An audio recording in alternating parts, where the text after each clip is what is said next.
Hello, I'm Bill Sternberg, editorial page editor of USA Today. Our guest is retired Admiral James Winnefeld, former vice chairman of the Joint Chiefs of Staff and co-founder with his wife Mary of the SAFE Project, which works to reduce fatalities from addiction. Admiral, welcome. Thanks so much for joining us. Thank you, Bill, for having me. Can you tell us about the origins of SAFE Project? We lost our wonderful son, Jonathan, almost 2 years ago to a fentanyl-laced dose of heroin on his 4th day of college at the University of Denver in Colorado. We had a choice at that point to either crawl into a little ball of anger, shame, and grief, which I don't blame anybody for doing in a situation like that, or trying to help do something about it. So we quickly decided that we wanted to start a nonprofit to join others in this effort to overcome this epidemic. And we've been in it for about 1.5 years now. And what are some of the priorities of SAFE Project? Well, we have essentially 6 what we call lines of operation in true military fashion, which are very deeply interrelated. It's about public awareness to gain support for reversing the epidemic and, importantly, lowering stigma.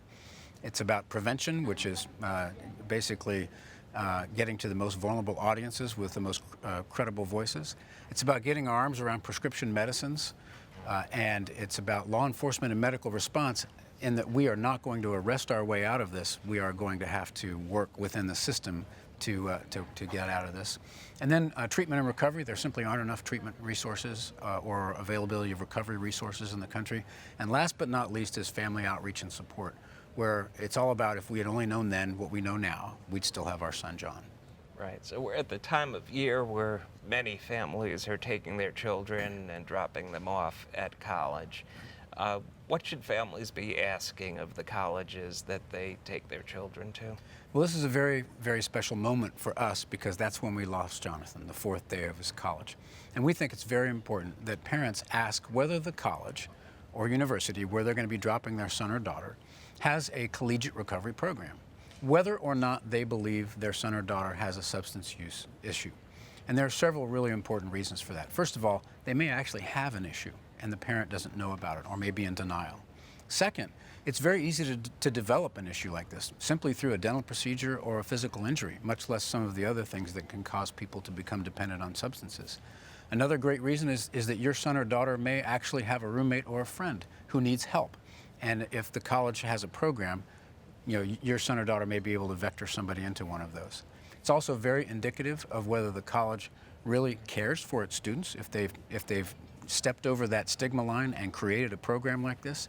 And last but not least, it creates much better citizens. If students all across a campus are aware that there's a collegiate recovery program and it's normal to have that, then they're going to graduate from college and be less stigmatized as they go out into society. Mm-hmm. And how good a job are colleges doing of setting up and publicizing these types of recovery programs? Bill, there's a very mixed record in American academia of having collegiate recovery programs on campuses. There are campuses that do an exceptionally good job with this. I would point out Texas Tech and Baylor and Rutgers, Ohio State, a number of universities who really get it. There are others who think they might have a program but really don't. All they have is services for students. A true collegiate recovery program is a community of like-minded students trying to support each other in recovery. And then, of course, there are a lot of colleges out there that simply don't have a program at all, and they need to get past that. And how do you prod them to improve?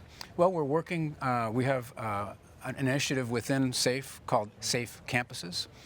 We have a wonderful young woman who is pushing as hard as she can. Her goal is to reach 4,000 colleges and universities this year to try to show them the benefits of having the program, to try to help them understand how to get it started, and to help them understand the business case. When you think about it, if you can prevent, on most campuses, 3 or 4 young people from withdrawing, that tuition lost that you save is actually enough to really pay for a starter program. So it makes a lot of sense both economically and in care for your students.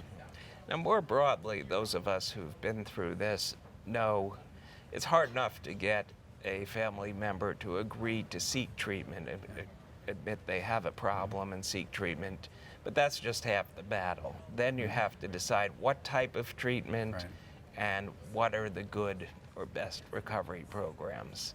What can you tell families out there that are struggling on those two key questions? Sure. There are really two ways that people decide to get into treatment programs. One is a growing understanding within a family or loved ones or friends that there's a real problem, and then either persuading or actually intervening to get the person into treatment. The other way is when there's a crisis, which is what happened to our family. When our son had a really bad night and we realized that we could no longer keep him safe, and we basically forced him into treatment, even against his will. He was under 18. Right. And believe it or not, interventions usually work. You just have to prepare for it, seek professional help in getting it done, and sometimes it takes a couple of tries, but interventions actually normally work. And then the problem becomes, as you point out, Bill, finding actual treatment. Particularly in a crisis, it's hard to gather good information quickly. And that's one of the reasons why we started something at Safe Project called our treatment locator. We took about a week frantically looking for, we had no idea where to turn. We had no idea what questions to ask. And it was only by the good graces of a friend that we were sort of vectored into a really good treatment facility that we used. We're hoping to cut that down dramatically in time so that you winnow down having to call hundreds of places that might be near you and to only having to call 5 or 10 to find out which is the most suitable for you and which one has an empty bed. Admiral James Winnefeld, our hearts are with you and your family, and thank you for your continued service to our country. Thank you, Bill, very much. We really appreciate it.